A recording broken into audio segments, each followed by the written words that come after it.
யோசுவாவின் புஸ்தகம் 3ஆம் அதிகாரம் பாருங்க 17வது வசனம். இஸ்ரவேல் எல்லாரும் உலர்ந்த தரை வழியாய் கடந்து போனார்கள். ரொம்ப முக்கியமான பகுதி. எப்படி யோர்தானை கடக்க போறாங்கன்றது ஒரு பெரிய சவால். யோர்தானை கடக்கிறது சாதாரண விஷயத்த மாதிரி இல்லை, ஒரு பெரிய சேலஞ்ச் அவங்களுக்கு. இந்த ஆற்றை எப்படி கடக்க போறாங்க. ஆனா சொல்றாரு, இவங்க ஆசாரியர்கள் போவாங்க. போகும்போது அவங்க கால் வச்ச உடனே தண்ணி குவியலா நிற்கும். நின்னதுக்கப்புறம் உலர்ந்த தலை வழியாக கடந்து போவீங்கன்னு சொல்றாரு. 3 பகுதிக்கு வசனங்களை வாசிச்சிங்கன்னா பின்னால அதே மாதிரி கடந்து போனார்கள்னு சொல்லப்பட்டிருக்கிறது. அப்போ கர்த்தருடைய மகத்துவம், கர்த்தருடைய வல்லமை இதில் வெளிப்படுது. இவங்களுடைய குணாதிசயம்லாம் என்னவா இருக்க முடியும்னு தான் தியானித்தோம் போன வாரத்தில். கடவுள் இவங்களை பரிசுத்தப்படுத்தி கொள்ளுங்கள் 5வது வசனத்தை சொல்றாரு. அதனால பரிசுத்தப்படுத்தி கொள்ள வேண்டியது மிக முக்கியன்றதை குறித்து போன வாரம் தியானித்தோம். இந்த வாரம் அடுத்து கர்த்தர் சொல்ற மாதிரி எல்லாம் செய்றாங்க, கீழ்ப்படிதல் உள்ளவர்களா இருக்கிறாங்க. 2வது போன வாரமே 2ஐயும் பேசணும்னு சொல்லி தான் ஆயத்தத்தோடு அதை செய்யணும்னு நினைச்சேன். ஆனால் பரிசுத்தத்தை குறித்து நம்ம போன வாரம் ரொம்ப அதை டீட்டெயில்டாக அதை தியானிக்க முடிஞ்சுது. இந்த வாரத்தில் அந்த பரிசுத்த தன்மை ஒன்று, 2வது மனுஷனுக்குள்ள வர வேண்டிய கடவுளுக்கு நேராக கீழ்ப்படுகிறது. பொதுவாக சொல்றாங்க பார்த்தீங்களா, நீங்க ஒருத்தர் உங்களுக்கு கீழ்ப்படியணும்னா நீங்க யாராவது ஒருத்தருக்கு கீழ்ப்படுகிறது மாதிரி நீங்க தான் உங்களுக்கு மற்றவங்க யாராவது கீழ்ப்படிவாங்க. உங்களுக்கு கீழ்ப்படிய தெரியுது, உங்களுக்கு கீழ்ப்படிய முடியும்னா தான் மற்றவங்களை நீங்க என்ன பண்ண முடியும், கீழ்ப்படுத்த முடியும். ஒரு இடத்துல நீங்க வேலை செய்றீங்க, உங்களுக்கு கீழே ஒரு 50-100 பேர் இருக்கிறாங்க, உங்களுக்கு மேல அதிகாரிகள் இருக்காங்கன்னா, நீங்க வேலை செய்யற இடத்துல உங்களுக்கு மேல இருக்கிற சட்டத்திட்டங்களுக்கு உட்பட்டு இருக்கிறீங்கன்னா தான் நீங்க உங்களுக்கு கீழே இருக்கவங்கள உட்படுத்த முடியும். நம்ம சட்டத்திட்டங்களுக்கு மேல இருக்கிற ஆளுக்கு நான் கேட்க மாட்டேன்னா கீழே இருக்கிற ஆளும் நம்மளை ரெஸ்பெக்ட் பண்ணாத மாதிரி சூழல் உருவாயிரும்லாம் சொல்றாங்க. ஆனா கர்த்தருடைய பார்வையில கீழ்ப்படிதல் ரொம்ப முக்கியமானதா இருக்கு. கர்த்தர் ஒரு மனுஷனை உண்டாக்கி இந்த பூமியில சிருஷ்டித்து ஆதாமை ஏவாளையும் ஏதேன் தோட்டத்தில் கொண்டு போய் விட்டு சொல்றாரு, எல்லாத்தையும் அனுபவின்றாரு. ஆனா இந்த மரத்துல இருக்க இந்த கனியை மட்டும் சாப்பிடாதன்றாரு. ஆனா ஆதாமும் ஏவாளும் முதல்ல நேரடியா அதை தான் போய் சாப்பிடுற மாதிரி ஆகுறாங்க, அதை தான் புசிக்கிறாங்க, கர்த்தருக்கு விரோதமாய் பாவம் பண்றாங்க. கீழ்ப்படியாமை முதல்ல அங்கதான் வந்தது. பல வகையில் அந்த பகுதிகளை வியாக்கியானம் பண்ணாலும் முதல்ல கீழ்ப்படியாத சுபாவம் ஆதாமுக்கும் ஏவாளுக்கும் ஏதேன் தோட்டத்துல தான் உண்டாகுது. சொல்றாங்க, ஏவாள் தான் அதை சாப்பிட்டா ஆதாம்கிட்ட கொடுத்துட்டாங்க, இல்லைனா இப்படி ஆயிடுச்சு அப்படி ஆயிடுச்சுன்னு அதை ஏவாள் நல்ல ஆளாவும் ஆதாம நல்ல ஆளாவும் என்ன பண்றாங்க, அதை காண்பிக்க முயற்சி பண்றாங்க. வசனத்தை எடுத்து வியாக்கியானம் பண்றப்ப ஆதாம் ஒன்றும் தப்பு பண்ணல, ஏவாள் தான் முதல்ல சாப்பிட்டா, தப்பெல்லாம் ஏவாள் மேலதான்னு சொல்றதும். அதுக்கப்புறம் பெண்கள் பக்கத்துலேருந்து பார்க்குறவங்க என்ன சொல்றாங்கன்னா, ஆதாமுக்கு தான் கர்த்தர் எல்லா சட்டத்திட்டத்தையும் கொடுத்தாரு, ஆதாம் சரியா சட்டத்திட்டத்தெல்லாம் சொல்லி கொடுக்கல, அதனால இந்த அம்மா போய் இதெல்லாம் சாப்பிட்டாங்கன்னு சொல்லக்கூடியவங்க இருக்கிறாங்க. மாறி மாறி சொல்றாங்க. அப்போ நாம என்ன சொல்ல விரும்புறோம்னா, 2 பேரும் கர்த்தருக்கு கீழ்ப்படியாம காரியத்தை பண்ணிட்டாங்க, பாவம் உள்ள நுழைஞ்சிருச்சு. ஏதோ ஒரு வகையில தப்பு நடந்துருச்சு, தப்பான சுபாவம் உள்ள வந்துருச்சு, பாவம் உள்ள வந்துருச்சு. பாவம் உள்ள கடவுள் மனுஷனுக்கு வச்சிருந்த திட்டத்தையே நிலை குலைச்சு போட்டுருச்சு. இவன் வேலை இப்ப கஷ்டமாயிருச்சு, அந்த அம்மா பிள்ளை பெறுகிறது கஷ்டமாயிருச்சு, நிலத்தின் நிலத்துல விழுந்து கஷ்டப்படணும்ன்ற மாதிரி ஆயிடுச்சு. நல்லதெல்லாம் தானா முளைச்சிட்டு இருந்தது, இப்ப நல்லதோட கெட்டதும் சேர்ந்து முளைக்குது, களையும் சேர்ந்து முளைக்குது. இப்போ விவசாயம் பண்றாங்க, விவசாயம் பண்றவங்க பார்த்துருக்குறீங்க, களை பிடுங்கிறதுக்குனே ஆள் வச்சிருக்காங்க. அப்ப நல்லதை தான் நிலம் கொடுக்கணுன்ற மாதிரி இருந்த அந்த காலம் மாறி பாவம் வந்ததுக்கு அப்புறம் தீமையும் வளருது, கெட்டதும் வளருது. நல்லது மட்டும்தான் வளர்ந்துட்டு இருந்த காலம் போச்சு, இப்ப கெட்டதும் ஆட்டோமேட்டிக்கா வளருது, கெட்டது நல்லதுக்கு மேல வளருது. ஒரு சில நேரத்துல நல்லதையே கெடுத்து போடுற மாதிரி கெட்டது வளருது. விவசாய பூமியில பாருங்க, நல்லது வளருது, நீங்க களையை பிடுங்கலன்னா எது களை எது நல்ல பயிருன்னு தெரியாத அளவுக்கு களை வளர்ந்துருது. களையை போய் யாரும் விதைக்கல, ஆனா களை ஆட்டோமேட்டிக்காவே வளருது. அப்போ பாவ உலகத்துல மனுஷனுக்குள்ள பாவம் வந்ததுக்கு அப்புறம் பாவத்தினுடைய விளைவு, மனுஷன் நல்லதை செய்யணும்னு முயற்சி பண்ணா கூட தீமையான காரியங்கள் அதோட சேர்ந்து விளையிறத பாக்குறோம், தீமையான காரியங்கள் அதோட சேர்ந்து வர்றதை பாக்குறோம். நல்ல முயற்சி பண்ணுங்க, குடும்பத்திலலாம் சொல்றது இல்லையா, நான் நல்லதுதான் பண்ணணும்னு நினைச்சேன் ஆனா அது இப்படி முடிஞ்சிருச்சு. ஏன்னா நல்லதை பண்ணணும்னு ஒரு ஆள் நினைக்கிறாரு, ஆனா நல்லதை பண்ணணும்னு நினைச்சு போகிறப்ப தீமையும் தானா சேர்ந்து முளைக்குது. அதுதான் பாவத்தினால வந்தது, கீழ்ப்படியாமையினால வந்தது. ஆனா திரும்ப திரும்ப கர்த்தர் பல இடங்கள்ல சொல்றாரு எப்படி கீழ்ப்படியணும், எப்படி கீழ்ப்படிஞ்சு கடவுள் இடத்துல இருந்து ஆசீர்வாதத்தை பெற்றுக்கொள்கிறது, கீழ்ப்படிஞ்சு எப்படி காரியங்களை பெற்றுக்கொள்கிறது, கீழ்ப்படிஞ்சு இருக்கிறப்ப எப்படி கடவுள் உடைய சமூகத்திலிருந்து நாம் பலனை பெற்றுக்கொண்டு தடையை ஜெயிக்கிறது. பிரசங்கமே வெற்றியாளர், எப்படி ஒரு ஆள் ஜெயிக்கிறதுதான். அப்ப ஜெயம் வரணும்னா ஒரு சில குணாதிசயங்கள் மனுஷனுக்குள்ள வர வேண்டியது இருக்கு. அப்பதான் ஒரு ஆளு உயர்ந்த மனிதனாகவும் ஒரு உன்னத நிலையை அடையக்கூடியவராகவும் மாறுறான். சும்மா மாறுறது இல்லை. சும்மா ஒரு மனுஷனை யாரும் மதிக்கிறது இல்லை. அவனுக்கு ஒரு ரெப்யூட்டேஷன்றாங்க பாருங்க, சும்மா வர்றது இல்லை. ஒரு மனுஷனுக்கு அவனுக்கு மரியாதை எப்போ வருது, அவன் நல்ல ஆளா இருக்கிறான்றப்பதான் மதிக்கிறாங்க. அவன் சூழ்நிலைகளை கையாண்டு ஜெயிக்கிறான்றப்பதான் மதிக்கிறாங்க. யோசேப்பு திரும்ப திரும்ப குறிப்பிடக்கூடிய உதாரணம் மாதிரி இருக்கு. யோசேப்பு அடிமையா விற்கப்படுறான். ஆனா கர்த்தர் யோசேப்போடு கூட இருக்கிறதுனால அவன் காரிய சித்தி உள்ளவனா மாறுறான். கையிட்டு செய்கிறதெல்லாம் கர்த்தர் ஜெயிக்கும்படி பண்றாரு. ஏன்னா கர்த்தர் கூட இருக்கிறாரு. அதை அவன் எஜமான் பார்த்து வீட்டு சாவியை கொண்டு வந்து கொடுத்துட்டானா, நீ எல்லாத்தையும் பார்த்துக்கப்பா, நிர்வாகம் பண்ணுன்னு கொடுத்துட்டானா. இவன் நிர்வாகம் பண்றான். கர்த்தர் யோசேப்பின் நிமித்தம் அவனை ஆசீர்வதிச்சாரு. இவனை ஆசீர்வதிக்கிறதுக்காக இவன் ஆசீர்வாதம் அங்க போகுது. அப்ப ஒரு கிறிஸ்தவர் ஒரு வெற்றியாளராக இருக்கணும்னா கர்த்தர் நம்மளை ஆசீர்வதிக்கிறது எங்க போகணும்? பகுதிக்கு போகணும், நம்ம சுற்றி இருக்கிற இடத்துக்கு போகணும், நம்ம குடும்பத்துக்கு போகணும். அதுதான் கர்த்தர் ஆசீர்வதிக்கிற ஆசீர்வாதத்தினுடைய நிலை. யோசேப்புடைய வாழ்க்கை யோசிச்சு பாருங்க. குடும்பத்துல இருந்து தள்ளப்பட்டான். குடும்பத்துல அவனை வித்துட்டாங்க. குழியில தள்ளி அவனை கொண்டு போய் எகிப்துக்கு போற வழியில வித்து ஆளு குடும்பத்தோட கனெக்ஷனே இல்லாத மாதிரி, கான்டாக்டே இல்லாத மாதிரி ஆயிட்டான். ஆனா அப்பாவோட செல்ல பையன் பலவர்ண அங்கேயே வாங்கி கொடுத்து அப்பா அவனை நல்லா வச்சிருக்கிறாரு. ஆனா சகோதரர்கள் அவனுக்கு பண்ண துரோகத்தை அதை லிஸ்ட் பண்ணா திரும்ப போய் அவங்க கிட்ட பேசவே முடியாது. அப்படி இருக்கு. அப்படிதான் அவங்க துரோகம் பண்ணியிருக்கிறாங்க. ஆனா கர்த்தர் இவனை உயர்த்துற விதத்தை கவனிச்சா, கர்த்தர் இவன் கூட இருந்து இவனை ஆசீர்வதிக்கிற நிலையை கவனிச்சா, எகிப்து தான் இன்னைக்கு சூப்பர் பவர். எகிப்து இன்னைக்கு எப்படி அமெரிக்கா ஒரு பெரிய வல்லரசுன்னு சொல்றாங்களோ அந்த மாதிரி ஒரு சூப்பர் பவர். அவங்ககிட்ட தான் எல்லா வலிமையும் அதிகாரமும் இராணுவ வலிமை எல்லாம் அவங்ககிட்ட தான் இருக்கு. அப்ப அப்படி ஒரு தேசத்துல கொண்டு போய் இவனை பார்வோனுக்கு அடுத்த நிலையில கொண்டு போய் வைக்கிறாரு. பார்வோனுக்கு அடுத்த நிலையில உயர்த்துறதுக்கு கர்த்தர் கொண்டு போகிற பாதையை பாருங்க, கொண்டு போற வழி.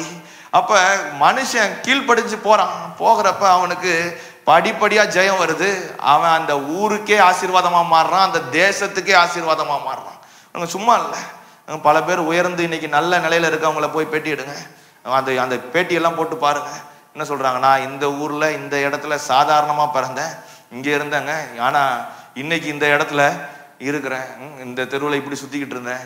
நமக்கே ஆச்சரியமா இருக்கும், இந்த ஆள் இந்த தெருவில் சுத்திட்டு இருந்தாரா. அப்ப அந்த மாதிரி ஆளுங்கெல்லாம் உயரத்துக்கு போறாங்க. அந்த மாதிரிதான் யோசேப்பு. ஒரு சாதாரண ஒரு ஆளு, சாதாரண ஒரு இடத்துல உள்ள ஒரு ஆளு, அவன் அந்நிய தேசத்துக்கு விற்கப்படுறான். அந்த தேசத்துக்கு உயர்ந்த நிலை, அதுக்கு மேல உயர்ந்த நிலை இல்லை, அதுக்கு மேல ராஜா தான் இருக்காரு. ராஜாவுக்கு அடுத்த ஸ்தானத்தை அடைகிறான். அப்ப ஒரு மனுஷனுக்குள்ள வெற்றி வந்ததுன்னா அப்படிதான் வெற்றி வர முடியும். அப்ப கீழ்ப்படுகிறது ரொம்ப முக்கிய பங்கு வகிக்குது மனுஷனுடைய வாழ்க்கையில. என்னங்க, கடவுள் பெரிய தரிசனத்தை கொடுத்தாரு, அப்படியே என்ன போட்டாரு அப்படின்னு சொல்லல யோசேப்பு. ஆனா யோசேப்பு கடவுளை தரிசனத்தை கொடுத்தாரு, அந்த தரிசனத்தை பிடிச்சிக்கிட்டு அதன் மேலேயே நம்பிக்கையா இருக்கிறான். நெகட்டிவா நடக்கிறப்ப கூட, ரொம்ப மோசமாக்க சூழ்நிலை நடக்கிறப்ப கூட நம்பிக்கை கடவுளுக்கு மேலே இருக்கு. என்னங்க, கொண்டு தரிசனம் கொடுத்தாரு, எல்லாம் அரிக்கட்டு வணங்குது, சூரியன் சந்திரன் எல்லாம் வணங்குது, நட்சத்திரம் எல்லாம் வணங்குது, தரிசனம் எல்லாம் பிரம்மாண்டமா இருக்கு. ஆனா நடக்கிறதெல்லாம் பார்த்தா ஆப்போசிட்டா இருக்கு. கொண்டு வந்து குழியில போட்டானுங்க. அதுக்கப்புறம் என்ன நடக்குது? கொண்டு போய் விற்கிறானுங்க. அங்க போனா மறுபடி அந்த அம்மா உடைய அட்ராசிட்டி தூக்கி ஜெயில போட்டாங்க. போட்டு என்னடா இது, லைனப்பாய் வர்ற ஸ்டோரிகள் எல்லாம் பார்த்தா எல்லாம் மோசமா இருக்கு. தரிசனம் அது பிரம்மாண்டமா இருக்கு, எல்லாம் வணங்குறாங்க. எங்க இருந்துடா எல்லாம் வணங்குறாங்க. ஆனா நடக்கக்கூடிய அந்த வாழ்க்கையில் இருக்கிற சீக்வன்ஸ், வாழ்க்கையில் நடக்கக்கூடிய ஒவ்வொரு காரியம் மனுஷன் அவனுக்கு மோசமா தான் நடக்குது. ஆனா அங்க நம்பிக்கை கர்த்தருக்கு மேலேயே இருக்கு, கடவுளுக்கு மேலேயே இருக்கு, கீழ்ப்படிதல் உள்ளவனா வேற இருக்கிறான். யோசேப்பு பாருங்க, விபச்சாரம் செய்யாதன்னு எப்ப கிடையாது, 10 கற்பனைலாம் சொல்லவே படலை. 10 கற்பனை எப்ப சொல்றாங்க? யாத்திராகமத்துல தான் வருது 10 கற்பனை, கட்டளை, விபச்சாரம் செய்யாத, இப்படி இரு, அப்படி இரு, ஓய்வு நாள் ஆசரி, இதெல்லாம் யாத்திராகமத்துல வருது. ஆனா யோசேப்பு வாழ்ந்த காலத்துல ஒண்ணுமே கிடையாது. கர்த்தர் கட்டளையும் கொடுக்கல, அவங்களுக்கு பிரமாணம் கிடையாது, ஒண்ணுமே கிடையாது. ஆனா கர்த்தருக்கு விரோதமா நான் பாவம் செய்வது எப்படின்னு கேட்கறான். ஏன்னா கர்த்தருடைய அந்த அந்த கட்டுப்பாட்டுக்குள்ள இருக்கிறான் ஒரு ஆள்.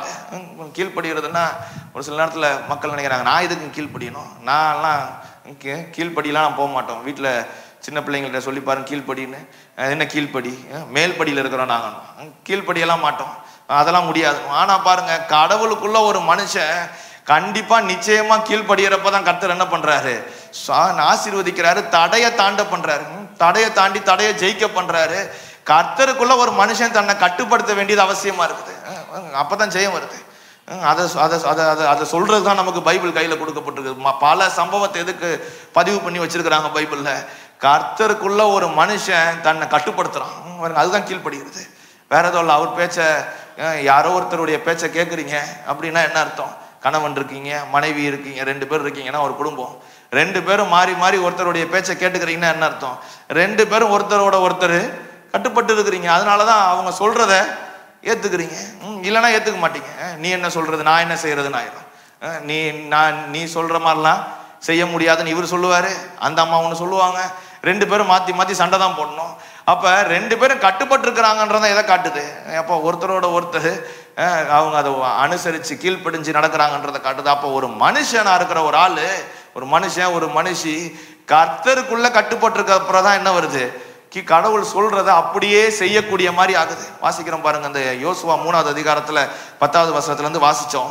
என்ன சொல்றாங்க? நீ சொல்றத செய்ய சொல்ற. யாரு? யோசுவா. பின்பு யோசுவா 10வது வசனம் பாருங்க, ஜீவனுள்ள தேவன் உங்கள் நடுவே இருக்கிறார் என்பதையும், அவர் கானானியரையும் ஏத்தியரையும் எவீரியரையும் பெர்சியரையும் துரத்தி விடுவார் என்பதையும் நீங்கள் அறிந்து கொள்வதற்கு அடையாளமாக. கர்த்தர் ஏற்கனவே சொல்லியிருக்கிறாரு யோசுவாட்ட. யோசுவா அந்த மக்களுக்கு சொல்றாரு பாருங்க, இதெல்லாம் சுற்றி இருக்கிற நாடு. நம்ம நாடை சுற்றி ஸ்ரீலங்கா அந்த பக்கம் இருக்கு, அந்த பக்கம் போனா சைனா இருக்கு, அந்த பக்கம் மியான்மர் இருக்கு, இந்த பக்கம் பாகிஸ்தான் இருக்கு, பங்களாதேஷ் இருக்கு. ஆமா, பங்களாதேஷ் இருக்கு. இந்த மாதிரி பல நாடுகள் சுற்றி இருக்கு இல்லையா? இந்த மாதிரி ஒவ்வொரு நாட்டோட பேரு நம்மளை பார்த்து கர்த்தர் சொல்லணும்னா அப்படி சொல்லணும். இவங்க எபூசியர், ஏத்தியர்லாம், எவீரியர்லாம் சொல்லியிருக்கு. அந்த மாதிரி சொல்லணும்னா நம்மளை சுற்றி இருக்கிற நாடுகளை பார்த்து சொல்லணும். இப்போ சொல்றாரு, நீ ஜீவனுள்ள தேவன் உங்கள் நடுவில் இருக்கிறாருங்கிறத அறிந்து கொள்ளும்படி சுற்றி இருக்கிற நாடு. கடவுள் நாடு லெவலுக்கு பேசிட்டு இருக்கிறாரு. இஸ்ரவேல் இந்தியா மாதிரி ஒரு பெரிய நாடு இல்லை, ஒரு சின்ன நாடு. அதனால சுற்றி பக்கத்துல பல நாடுகள் இருக்காங்க. இன்னைக்கு கூட யூரோப்பியன் யூனியன்ல சுற்றி பல தேசங்கள் இருக்கு. யூரோப்ல பாத்தீங்கன்னா சுற்றி பல தேசங்கள் பக்கத்துல இருக்கு. நமக்கு இந்தியா ஒரு பெரிய நாடு, பக்கத்துல வேற மாநிலம் இருக்கு. நாடுக்கு போனோம்னா இங்க ஸ்ரீலங்கா தான் பக்கத்துல இருக்கு, கல்கட்டால இருந்தா வெஸ்ட் பெங்கால் கொஞ்சம் இது பங்களாதேஷ் பக்கத்துல இருக்கு. அப்ப நமக்கு நாடுன்றது எங்க தள்ளி தள்ளி இருக்கிற மாதிரி இருக்கு, நம்ம நிலப்பரப்பு பெருசா இருக்கிறதுனால. அன்னைக்கு இஸ்ரவேல் மக்கள் அவங்க நடந்து வர்றப்பையும் சரி, அவங்க வாழ்ந்த காலகட்டத்துல அவங்களுடைய இடப்பரப்புல இன்னைக்கு வரைக்கும் அப்படிதான் இருக்கு. ஐக்கிய அமீரகத்துல பல நாடுகள் சேர்ந்து ஒரு கூட்டமைப்பு சேர்ந்துதான் இருக்காங்க. அதுக்கு ஒரு பேர் சொல்றாங்க, தனித்தனியா ஒரு நாட்டுக்கு ஒரு பேர் சொல்றாங்க. அப்ப இந்த மாதிரி பக்கத்துல நாடுகள் இருக்கிறது. அந்த நாடுகள் எல்லாம் பார்த்து அறிந்து கொள்ளும்படி கர்த்தர் சொல்றாரு. அப்ப யோசுவா கர்த்தர் சொல்றாருன்னு சொல்றாரு, ஜீவனுள்ள தேவன் உங்கள் நடுவில் இருக்கிறார் என்பதை இவங்க எல்லாரும் அறிந்து கொள்ளும்படி இதோ அதை அடையாளமாக சர்வ பூமிக்கும் ஆண்டவராய் இருக்கிறவருடைய உடன்படிக்கை பெட்டி உங்களுக்கு முன்னே யோர்தானில் போகிறது. என்ன சொல்றாரு? அப்பா, கடவுளுடைய உடன்படிக்கை பெட்டி முதல்ல முன்னால போகும், நீங்க எல்லாம் பின்னால ஃபாலோ பண்ணுங்க. ஏற்கனவே முன்னாலே சொல்லியிருக்காரு பாருங்க, இத்தனை அடி மூலம் நடந்து தள்ளி நடந்து வாங்க. இது நடந்து வர்றப்ப பெட்டி முன்னால போகும், ஆசாரியர்கள் தூக்கிட்டு போவாங்க, அவங்க கொண்டு போய் காலடி வைப்பாங்க, வைக்கிறப்ப தண்ணி குவியலா நிற்கும், நிக்கிறப்ப நீங்க நடந்து போவீங்கன்றாரு. அப்ப அந்த பகுதி தான் இப்ப எக்ஸிக்யூட் ஆகுது. இப்ப செயல் நடக்க போகுது. இவங்க நடந்து போறாங்க, போகிறப்ப ஆசாரியர்கள் போய் நிக்க போறாங்க, தண்ணி நிக்க போகுது. அப்ப இத கர்த்தர் சொல்றத அப்படியே செய்யணும். ஒரு சில நேரத்துல இது செங்கடலை தாண்டி வந்திருக்கிறாங்க ஆளுங்க. மோசே போய் கோலை வச்சு ஒரு போட்டிருக்கிறாரு, அடிச்சாரு, கடல் ரெண்டா பிரியறதுக்கு உண்டான சூழ்நிலை ஏற்பட்டு கடலை தாண்டி வந்திருக்கிறாங்க. அப்படிப்பட்ட ஆளுங்க தான், அற்புதத்தை பார்த்தவங்க தான். அப்பதான் முறுமுறுக்கிறாங்க. எங்க செங்கடலுக்கு முன்னாலதான் வந்து இருந்துகிட்டு முறுமுறுக்கிறதெல்லாம் நடக்குதே தவிர யோர்தான் கிட்ட வந்து என்ன பண்றாங்க, முறுமுறுத்தாங்கன்னு ஒண்ணும் இல்லை. ஏன்னா ஏற்கனவே சொல்லப்பட்டிருக்குது கதை, வரலாறு. வாய் வழி பாரம்பரியமா அன்னைக்கு கடத்தினாங்கன்றாங்க. அவங்க பிள்ளைங்களுக்கு எப்படி இன்னைக்கு நம்ம பிள்ளைங்களுக்கெல்லாம் நம்ம தாத்தா யாரு, பாட்டி யாரு, தாத்தா என்ன வேலை பண்ணாரு, நம்ம குடும்பம் என்ன தெரியுமான்லாம் சொல்றது இல்லையா? அந்த மாதிரி வாய் வழி பாரம்பரியமா கர்த்தர் நம்மெல்லாம் எகிப்துல அடிமைகளா இருந்தோம். அடிமைகளா இருந்த நம்மளை கர்த்தர் என்ன பண்ணாரு, நடத்தி கூட்டிட்டு வந்து செங்கடல் முன்னால தாத்தா பாட்டிங்களாம் நின்னாங்க. நின்னப்ப அதெல்லாம் தாண்டி இருக்கிறாங்க கடலையே என்ற அந்த செய்தியெல்லாம் இவங்களுக்கு சொல்லப்பட்டதுனால இவங்களுக்கு தானாவே என்ன பண்ண முடியுது, கடலையே தாண்டியாச்சு. ஆறெல்லாம் எந்த மூளைக்குன்ற சிந்தனை, எந்த ஆறெல்லாம் என்ன எந்த மூளைக்கு, பெரிய கடலையே தாண்டியாச்சு, ஆறை தாண்ட வைக்கிறது இந்த கடவுளால முடியுன்ற நம்பிக்கை இவங்களுக்கு தானாவே வருது. அதனாலதான் சொல்றாங்க, முன்னால கர்த்தர் செய்த நன்மையை நினைச்சு பார்த்தீங்கன்னா இன்னைக்கு இருக்கக்கூடிய சவாலை ஈஸியா என்ன பண்ண முடியும், தாண்ட முடியும். கர்த்தர் ஏற்கனவே செஞ்சிருக்கிற நன்மை, ஏற்கனவே செய்திருக்கிற ஆசீர்வாதம், அவர் ஏற்கனவே உங்களுக்கு கொடுத்துருக்கிற கிருபை, ஏற்கனவே நீங்க எப்படி கஷ்டத்தை தாண்டி வந்தீங்கன்றதை நினைச்சு பார்த்தீங்கன்னா இன்னைக்கு இருக்கிற பிரச்சனை என்னவாயிரும்ன்றாங்க, சுலபமாயிரும், சாதாரணமாயிரும். கடவுளை நம்புறதுக்கு உண்டான விசுவாசமும் அதுல இருந்து தான் அதிகமாகுதுன்றாங்க. பைபிளை படிக்கிறப்ப விசுவாசம் வருது, பைபிள் ஆபிரகாமுக்கு என்ன பண்ணாருன்றப்ப விசுவாசம் வருது, மோசேக்கு என்ன பண்ணாருன்றப்ப விசுவாசம் வருது, யோசுவாவுக்கு என்ன பண்ணாருன்றப்ப விசுவாசம் வருது, ராஜாக்கள் எல்லாம் வச்சு என்ன பண்ணாருன்றப்ப விசுவாசம் வருது படிச்சா. ஆனா நம்ம வாழ்க்கையில இது படிக்கிறோம், அவங்க ஏதோ எத்தனையோ வருஷத்துக்கு முன்னால எழுதப்பட்டதை படிக்கிறோம். ஆனா டைரக்டா நம்ம வாழ்க்கையில, உங்க வாழ்க்கையில என்ன பண்ணிருக்கிறாரு கர்த்தர், உங்க வாழ்க்கையில முன்னால என்ன பண்ணாருன்றதை நினைச்சு பாத்தீங்கன்னா ஆட்டோமேட்டிக்கா மனசு சொல்லும், அதையே பண்ணிட்டாரு, இத பண்ண மாட்டாரா? அப்ப அந்த மாதிரி தான் யாரை நம்பி இருக்கிறாங்க, இஸ்ரவேல் மக்கள், அந்த அவங்களுடைய அந்த வம்சம், இஸ்ரவேல் மக்கள் கூட்டம் நம்பி யோர்தானை கடக்கிறதுக்கு ரெடி ஆகுறாங்க. கம்ப்ளீட்டா கர்த்தரை கீழ்படுகிறாங்க, கர்த்தரை கம்ப்ளீட்டா சார்ந்து கொள்றாங்க பாருங்க. அப்ப கர்த்தர் சொல்றதை அப்படியே எக்ஸிக்யூட் பண்றாங்க. இது இன்னொரு பகுதியை காட்ட விரும்புறேன். ஆதியாகமத்தின் புஸ்தகம் 22வது அதிகாரம். இந்த விசுவாசம், கீழ்ப்படிதல், இதை பத்தி பேசுறப்ப ஆபிரகாமை பத்தி கொஞ்சம் கவனிக்கலன்னா அது அர்த்தம் இல்லாத மாதிரி ஆயிடுது.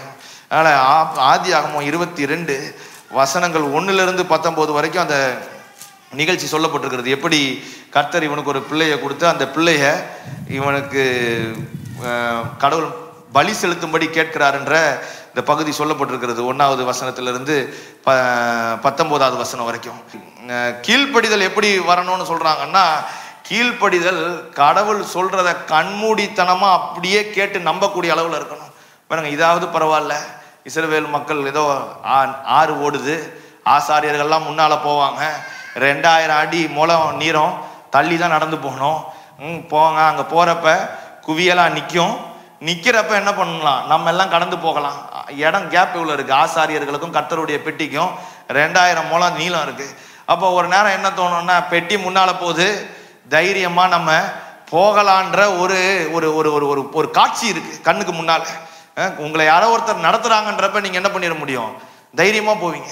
யாரோ ஒருத்தர் ஏதோ ட்ரெயின்ல போறோம், பஸ்ல போறோம், ஃப்ளைட்ல போறோம், அப்போ போகிறப்ப அவர் நல்லா இயக்குவாருன்ற நம்பிக்கை இருக்கிறதுனால என்ன பண்றோம், தைரியமா ஏறி பஸ்ல உட்காந்துக்கிறோம், தைரியமா ஏறி உட்காந்துக்கிறோம், ஒரு டிரைவர் இருக்காருன்னு.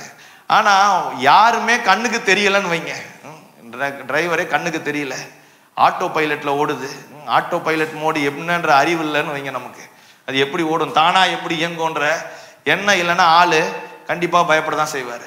யாரோ ஒரு சாதாரண ஒரு பெரிய அறிவு ஞானம் இல்லாத ஆளு, ஒரு விழிப்புணர்வு இல்லாத ஒரு ஆளை கொண்டு போய் ஆட்டோ பைலட் மோட்ல தானாவே ஓடுற மாதிரி ஒரு வண்டியில போய் ஏத்தனா கண்டிப்பா அச்சம் வரதான் செய்யும். அது வெளியே வந்த அப்புறம் ஒரு பெரிய எக்ஸைட்மெண்ட் ஆகும், ஒழுங்கா வந்து சேர்ந்துட்டாருன்னா. பாதி வழியில கிராஷ் ஆயிடுச்சுன்னா என்ன ஆயிரும், எங்கேயாவது முட்டிக்கிச்சு இடிச்சுக்கிச்சுன்னா இவன் யாரு, அறிவு இருக்கா இவனுங்களுக்கு, ஒரு டிரைவரை போட்டு வண்டி ஓட்ட தெரியாதான்னு நம்ம ஆளுங்களே திட்டிட்டு வருவாங்க பாருங்க. அவன் இவ்வளவோ கண்டுபிடிச்சு ஆட்டோ பைலட்னு ஏதோ பண்ணி வச்சிருப்பான். ஆனா நமக்கு பெரிய காட்சிக்கு யாரு இல்ல, டிரைவர் இல்ல, நடத்துறதுக்கு ஆள் இல்ல. நடத்துறதுக்கு ஆள் இருந்தா மனசு தைரியமா ஏத்துக்கும், அப்படியே போகும். எப்பா நடத்துறதுக்கு ஆள் இருக்காரு, நம்மளை கூட்டிட்டு போறதுக்கு ஆளு முன்னால இருக்காங்க, என்னன்னாலும் பாத்துக்குவாங்க. ஒரு பிள்ளைய அப்பா தூக்கி தூக்கி போட்டாருன்னா கூட பிள்ளை தைரியமா சிரிச்சுக்கிட்டே இருக்கும். ஏன்னா போட்டா அப்பா பிடிச்சிருவாரு. ஏன்னா பிள்ளைக்கு நல்லா கன்ஃபார்மா தெரியும் இது நம்ம அப்பா போட மாட்டாரு. ஏன்னா நடத்துறதுக்கு ஆள் இல்லை. ஆனா மேலேருந்து கீழே குதிச்சிங்கன்னா யாருமே இல்லாம, ஒரு வலையும் கட்டலை ஒன்றும் கட்டலை, மேலேருந்து குதிச்சிங்கன்னா குதிக்கிறப்பயே பாதி உயிர் போயிடும். ஏன்னா பாக்குறதுக்கு காப்பாத்துறதுக்கு ஆள் இல்லை. அங்க வலை விரிச்சிருந்தா கூட என்ன ஆயிரும் உங்களுக்கு, ஏன்னா வலை இருக்குன்னே உங்களுக்கு தெரியலையே, ஏதோ மேலேருந்து தவறி விழுகுறீங்க, அங்க வலை இருக்குன்னே தெரியல, உங்களை காப்பாற்ற முடியும்னே தெரியல. அப்படின்னா பாதி வழியில தெரியாம விழுகுறீங்கன்னா மேல இருந்து விழுகிறப்ப பாதி வழியிலேயே உயிர் போகிற அளவுக்கு ஆயிரும். அப்புறம் ஏதாவது தப்பிச்சு பொழைச்ச ஆளுங்கெல்லாம் இருக்காங்க, தெரியாம விழுந்து பொழைச்ச ஆளுங்களா இருக்காங்க. என்ன சொல்ல வரேன்னா, நடத்துறதுக்கு ஆள் இருக்கு, பாதுகாக்கிறதுக்கு ஆளு கண்ணுக்கு முன்னால இருக்குன்னா என்னது ஈஸி, தைரியமா நம்பி பின்னால போறது கீழ்ப்படுகிறது ஈஸி. ஆனா ஆபிரகாமுக்கு பாருங்க, கீழ்ப்படிதலுடைய அடுத்த லெவலு கண்ணுக்கு முன்னால பாக்குற மாதிரி ஒண்ணுமே இல்லை. கர்த்தர் சொல்ல மட்டும் செஞ்சுட்டாரு, பிள்ளைய தருவேன்னாரு, பிள்ளைய கொடுத்துட்டாரு. அதுக்கப்புறம் சொல்றாரு பிள்ளையை கொண்டு வந்து பலி செலுத்துன்றாரு. வீட்டில் போய் அந்த அம்மா கிட்டையும் சொல்ல முடியாது, சாராள்கிட்ட கடவுள் பலி கேட்கிறாருன்னு சொல்ல முடியாது. சொன்னா அந்த அம்மா இத்தனை வருஷம் கழிச்சு குழந்தை பிறந்திருக்குது, இது என்னன்னு அந்த அம்மா ஏதாவது திட்டக்கூடாது. யாருக்கிட்டையும் சொல்லாம இவர் என்ன பண்றாரு பாருங்க. 22வது அதிகாரம் வசனம் 1 வாசிக்கிறோம் பாருங்க. இந்த காரியங்கள் நடந்த பின்பு தேவன் ஆபிரகாமை சோதித்தார். எப்படி எனில் அவர் அவனை நோக்கி ஆபிரகாமை என்றார். அவன் இதோ அடியேன் என்றான். அப்பொழுது அவர், உன் புத்திரனும் உன் ஏகசுதனும் உன் நேசகுமாரனாகிய ஈசாக்கை நீ இப்பொழுது அழைத்து கொண்டு மோரியா தேசத்துக்கு போய் அங்கே நான் உனக்கு குறிக்கும் மலை ஒன்றின் மேல் தகன பலியாக பலியிடுன்றார். என்னென்னலாம் அவனை உருவகப்படுத்துறாரு பாருங்க. உன் புத்திரனும் உன் ஏகசுதனும் உன் நேசகுமாரனாகிய ஈசாக்கை நீ இப்பொழுது அழைத்து கொண்டு போய். கடவுள் நல்லா தெரியுது, அவன் ஏகசுதன் தான், அவன் புத்திரன் தான், அவன் நேசகுமாரன் தான், எல்லாம் தெரியுது. தெரிஞ்ச ஆள் என்ன சொல்றாரு, பலியிட சொல்றாரு. இவனுக்கும் என்ன நடக்கும்னு தெரியாது. இஸ்ரவேல் மக்கள் மாதிரி கிடையாது. போய் அவங்க யோர்தானை கடக்க போறதுக்கு ஆசாரியர்கள் பெட்டியை தூக்கிட்டு போறாங்க. பெட்டியில கடவுள் பிரசன்னம் இருக்கு, கடவுளுடைய கட்டளைகள்லாம் இருக்கு. நிச்சயம் கடவுள் இருக்காரு, ஜெயிப்பாருன்ற நம்பிக்கை இருக்கு. எங்க யோர்தான்ல தடையை தாண்டிடுவோன்னு. ஆனா இங்க என்ன கிடையாது, ஒரு நம்பிக்கை கிடையாது ஆபிரகாமுக்கு. ஆனா ஆபிரகாம் எப்படி கீழ்ப்படுகிறாரு பாருங்க. 3வது வசனம். ஆபிரகாம் அதிகாலையில் எழுந்து தன் கழுதையின் மேல் சேணம் கட்டி தன் வேலைக்காரர்கள் 2 பேரை தன் குமாரன் ஈசாக்கையும் கூட்டிக் கொண்டு தேவன் தனக்கு குறித்த இடத்திற்கு புறப்பட்டு போனான். 3வது நாள் அந்த இடத்தை பார்க்கறான். 5வது வசனம் பாருங்க. அப்பொழுது ஆபிரகாம் தன் வேலைக்காரரை நோக்கி, நீங்கள் கழுதையை நிறுத்தி இங்கே காத்திருங்கள், நானும் பிள்ளையாண்டாலும் அவ்விடம் மட்டும் போய் தொழுது கொண்டு உங்களிடத்திற்கு திரும்பி வருவோம் என்றான். யோசிச்சு பாருங்க, ஒரு கடவுள் பலி செலுத்துன்றாரு, யாருக்கிட்டையும் சொல்லல, மனைவி கிட்ட சொல்லல, வேலைக்காரங்க 2 பேரை கூட்டு போறான். மலை பார்க்குற தூரம் வந்தோடனே கீழே அவங்கள நிக்க வச்சுட்டான். ஹால்ட்டு, நீங்க இங்க இருங்க போதும், நான் மேல போய் தொழுது கொண்டு திரும்ப வருவோம். நம்பிக்கையை பாருங்க. கடவுளுடைய அதான் சொல்றாங்க, இந்த பகுதியை வியாக்கியானம் பண்றப்ப என்ன சொல்றாங்கன்னா, கர்த்தரை கீழ்ப்படுகிறதுக்கு, கடவுள் சொல்ற வார்த்தையை கேட்கறதுக்கு, கீழ்ப்படுகிறதுக்கு விசுவாசம் இல்லைன்னா ஒரு மனுஷனால கீழ்ப்படியவே முடியாதுன்றான். இது விசுவாசம் இல்லைன்னா ஆபிரகாம் தூக்கிட்டு போக மாட்டான். அவன் பிள்ளைய தூக்கிட்டு போய் பலி செலுத்துற இடத்துக்கு கொண்டு போகிறதுக்கு முன்னால வேலைக்காரன்ட்ட சொல்றான், நாங்க போய் நானும் என் பையனும் பிள்ளையாண்டானும் திரும்ப வருவோம். கீழ்ப்படிதலும் இருக்கு. கீழ்ப்படிதல் எப்படி கீழ்ப்படிய வைக்குதுன்னா, கடவுளை நோக்கி கடவுள் சொல்ற வார்த்தையை கேட்க வைக்குதுன்னா விசுவாசம் இருக்கிறதுனால. கர்த்தர் சொல்லி கர்த்தர் கொடுத்த பிள்ளை இது. வாக்கு தத்தம் பண்ணியிருக்கிறாரு. என்ன வாக்கு தத்தம் பண்ணியிருக்கிறாரு? வானத்து நட்சத்திரத்தை போல உன் சந்ததி ஆக்குவேன், கடல் கலரை மண்ணை போல உன் சந்ததியை பெருக பண்ணுவேன், எண்ண முடியாத மாதிரி இருக்கும் உன் சந்ததி. அதனால கடவுள் இந்த பிள்ளை செத்தா கூட என்ன பண்ணுவாரு, உயிரோட எழுப்புவாருன்ற நம்பிக்கை. அன்னைக்கே உயிர் தெழுதனுடைய நம்பிக்கையோட இருக்கிறான். பின்னால இயேசு வாழ்ந்த காலத்துல பரிசேயர்கள் சதுசேயர்கள் வாழ்ந்தாங்க. உயிர் தெழுதல் நம்புற கூட்டம் ஒண்ணு, உயிர் தெழுதல நம்பாத கூட்டம். மரணத்துக்கு அப்புறம் உயிர் தெழுதல்னு ஒண்ணு இருக்குன்னு ஒரு கூட்டம் நம்புது, ஒரு கூட்டம் உயிர் தெழுதல நம்பல. ஆனா ஆபிரகாம் ஆரம்பத்திலே பாருங்க, கர்த்தர் என் பிள்ளைய பலி கேட்கிறாரு. ஆனா கர்த்தர் நினைச்சாருன்னா மரிச்ச ஆளையே உயிரோடவே எழுப்ப முடியும்ன்ற அந்த விசுவாசம் அவனுக்குள்ள இருக்கிறதுனால தானா கீழ்ப்படிய வைக்குது, கடவுள் சொல்றதை செய்ய வைக்குது.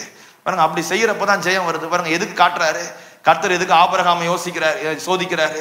பல பேர் இந்த பகுதியை வாசிட்டு சொல்லிடுறாங்க, இந்த கடவுளுக்கு ஏதாவது மனசு இருக்கா, இவருக்கு ஏதாவது ஒரு நல்ல எண்ணம் இருக்கா, ஒரு பிள்ளைய கொடுக்குறாரு, கொடுத்துட்டு சோதிக்கிறாரு, அவனை கொண்டு போய் பலி செலுத்த வைக்கிறாரு, அவனை கொண்டு போய் அந்த பிள்ளைய தான்னு கேட்கிறாரு, இவர் ஒரு கடவுளான்றான் பாருங்க. ஆனா ஆபிரகாமுடைய ஸ்டோரி அப்படியே ஜூம் அவுட் பண்ணா பாருங்க, ஒரு சில நேரத்துல எங்கேயோ போறீங்க, போட்டோ எடுக்கிறீங்கன்னு வைங்க, ஒரு நல்ல ஒரு பெரிய பள்ளத்தாக்கு இருக்கு அப்படின்னா ஜூம் பண்ணி பக்கத்துல போனீங்கன்னா சின்ன காரியம் பெருசா தெரியும்.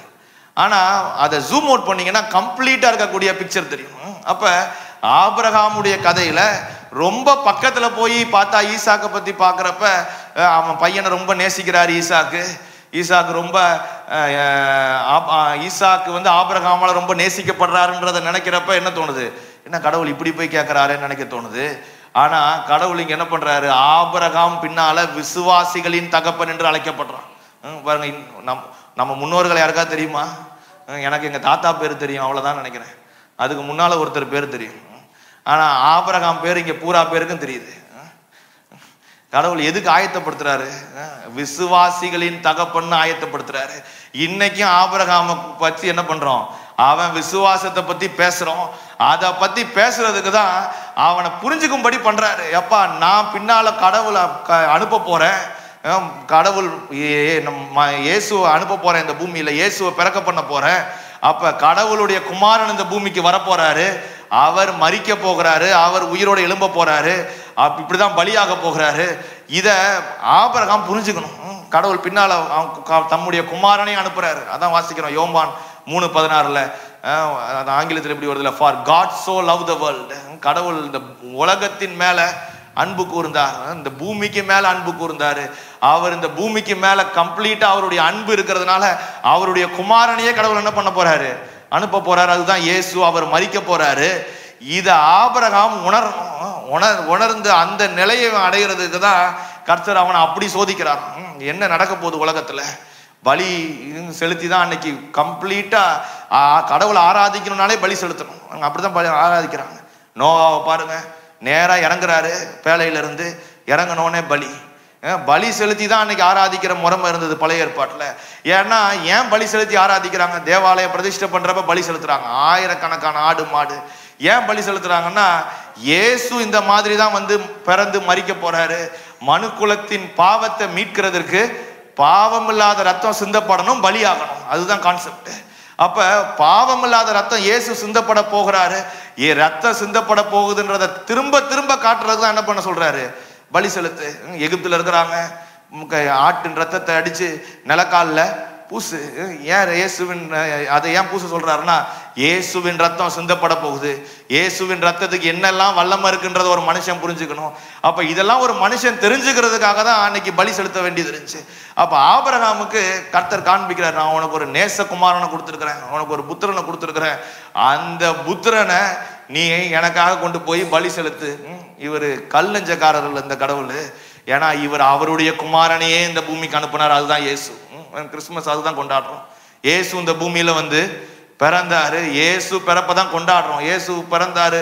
ஏன் பிறந்தாரு? பாடுபட்டு மரிக்கிறதுக்காகவே பிறந்தாரு. பல பேருக்கு கோவம் வருது, குட் ஃப்ரைடே அன்னைக்கு இப்படி இயேசுவை கொண்டுட்டாங்களே, எல்லாம் கருப்பு சட்டை போட்டு ஒரே துக்கமாயிருது. நான் கூட இந்த மாதிரி கருப்பு ஸ்டோல்லாம் போட்டுக்குவேன்.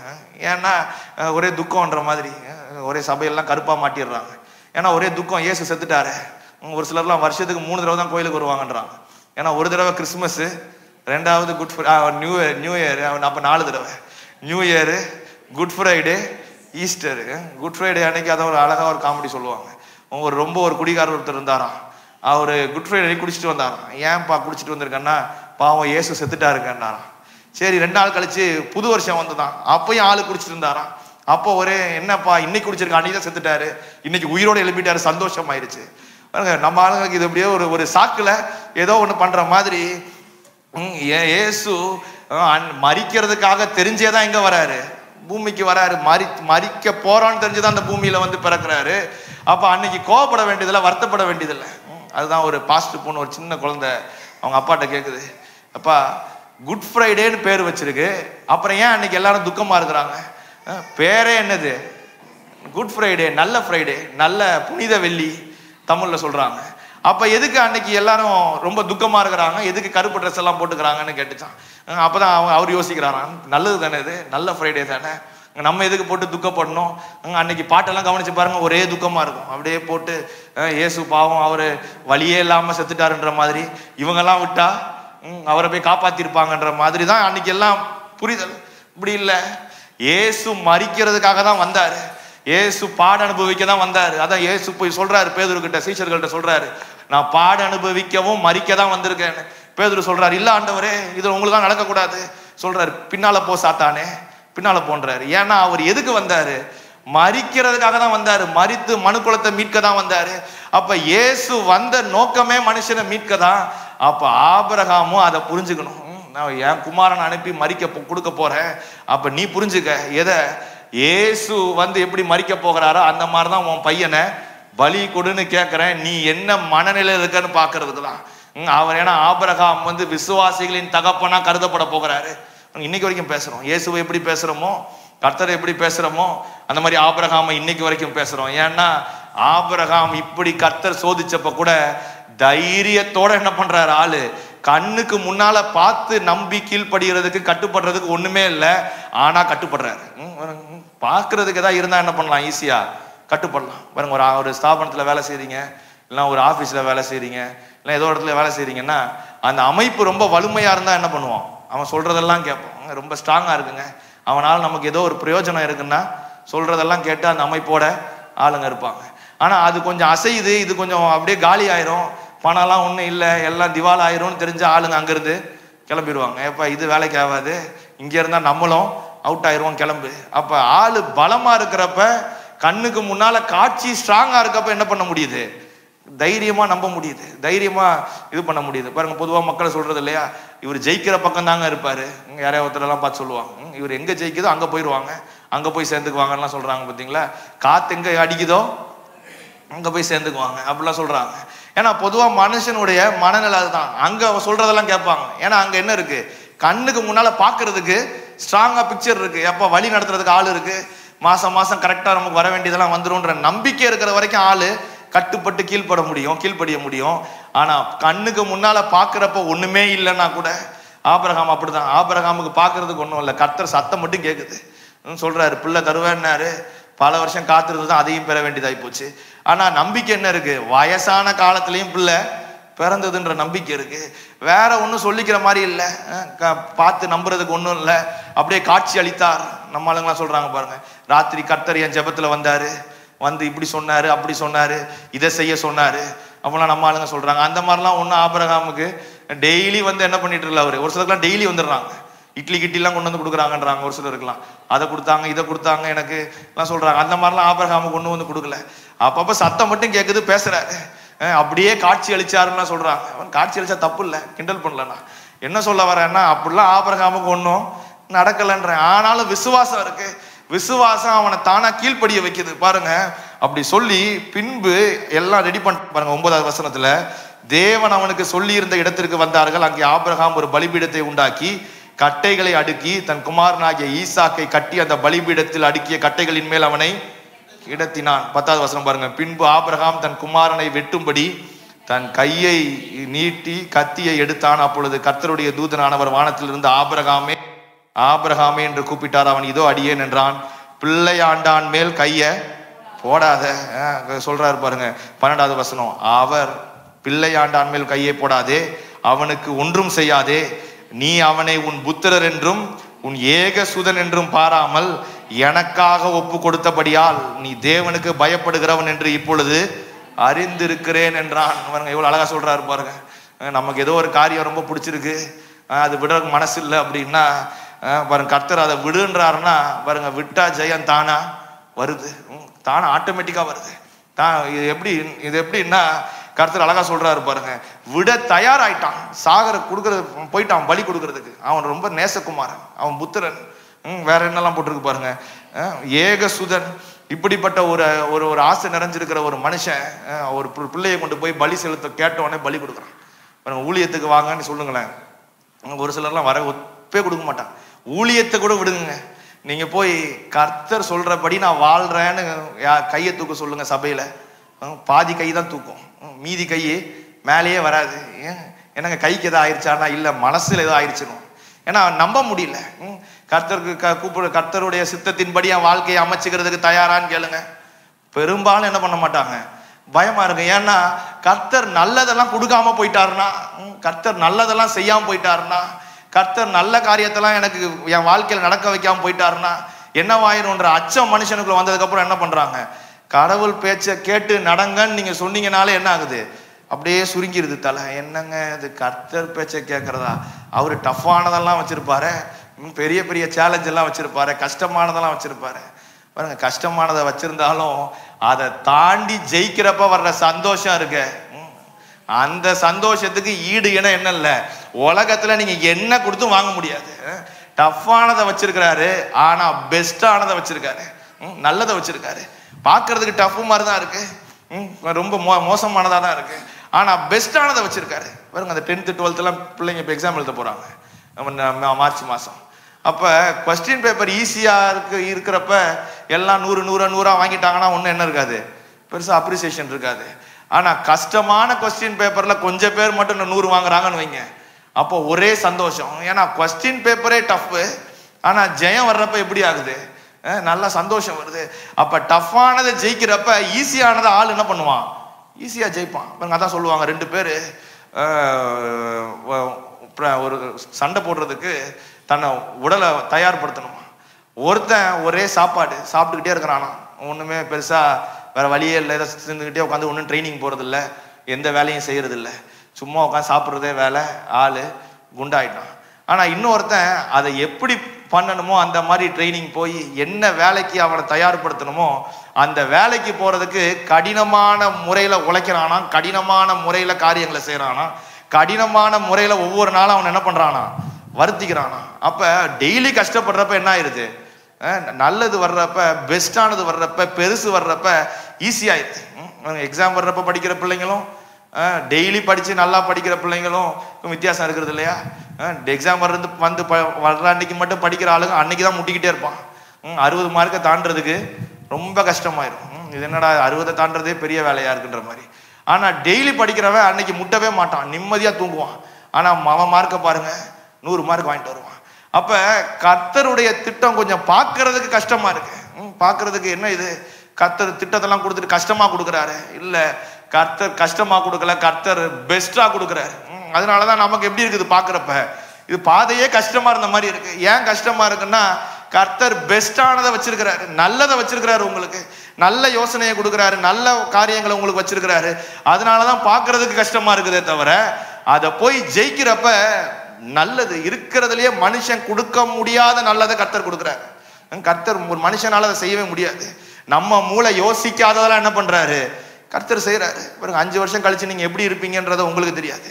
நீங்க ஒரு மாதிரி யோசிச்சு வச்சிருப்பீங்க, நம்ம இப்படி இருக்கலாம், 10 வருஷம் கழிச்சு இப்படி இருக்கலாம். ஆனா கர்த்தர் இடத்துல இருந்து ஒண்ணு வர்றப்ப நம்ம மூளை எட்டி வேலை செய்யறதை விட அவர் மூளை பயங்கரமா வேலை செய்யுது. பாருங்க, நம்ம எப்படி நம்மளுடைய மூளை எப்படி வேலை செய்யுதுன்னு சொல்றாங்கன்னா, நம்மளுடைய அனுபவம், நம்மளுடைய வளர்ந்து வந்த விதம், நம்ம படிச்ச ஸ்கூலு, நம்மளை சுற்றி இருக்கிற நண்பர்கள், இதெல்லாம் தான் நம்ம மூளையில இருக்கு. நம்மளுடைய நல்ல அனுபவமா இருக்கு அப்படின்னா நல்ல எண்ணங்கள் இருக்கும்.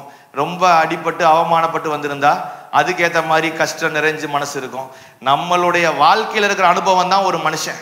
நான் யாருன்னா என் அனுபவம் தான் நான் எங்க பிறந்திருக்கிறேன், என்ன வளர்ந்துருக்கிறேன், என்ன மொழி பேசுறேன், யார் யாரை பார்த்து வளர்ந்துருக்கிறேன், எனக்கு என்னென்ன நடந்திருக்கு, யார் யார் எனக்கு நல்லது செஞ்சிருக்கா கெட்டது செஞ்சிருக்காங்களா, அதுதான் நான் அதை வச்சுதான் நான் என்ன பண்ணுவேன், என்னுடைய புரிதல் இருக்கும். உங்க புரிதல் எப்படி இருக்கும், அதே மாதிரிதான். நீங்க எங்க வளர்ந்தீங்க, என்ன படிச்சீங்க, எந்த ஸ்கூல்ல உங்களுக்கு யார் என்ன சொல்லி கொடுத்தா, எந்த சிந்தனை உங்களுக்கு உள்வாங்கி இருக்கு, என்ன அரசியல் சூழ்நிலை இருக்கு, யாரை எப்படி நம்புறீங்க, எப்படி பாக்குறீங்க, இதுதான் நீங்க. அப்ப இது ஒரு மனுஷன் தன்னுடைய அனுபவத்தை வச்சுதான் என்ன பண்ண முடியும், எதிர்காலத்தை பார்க்கறான். ஆனா கர்த்தர் அப்படி பார்க்கறது இல்லை. அவர் அனுபவம், நம்ம அனுபவத்தை வச்சு அவர் பார்க்கறது இல்லை, அவர் அனுபவத்துல இருந்து பாக்குறாரு, அவருடைய லெவல்ல இருந்து அவர் பாக்குறாரு. அப்ப கண்மூடித்தனமா கர்த்தர் என்ன பண்ணலாம், விசுவாசிக்கலாம். ஆபிரகாம் அப்படிதான் விசுவாசிக்கிறாரு. பாக்குறதுக்கு ஒண்ணுமே இல்லை. அங்க தேவ தூதன் தான் கூப்பிட்டானாம் பாருங்க, கர்த்தர் கூட வரல. அப்பொழுது கர்த்தருடைய தூதனானவர், 11வது வசனம் பாருங்க, கர்த்தருடைய தூதனானவர் வந்து என்ன பண்றாரு, கூப்பிட்டு பாருங்க சொல்லிட்டு 13வது வசனம் பாருங்க, ஆபிரகாம் சொல்றாரு, ஏறெடுத்து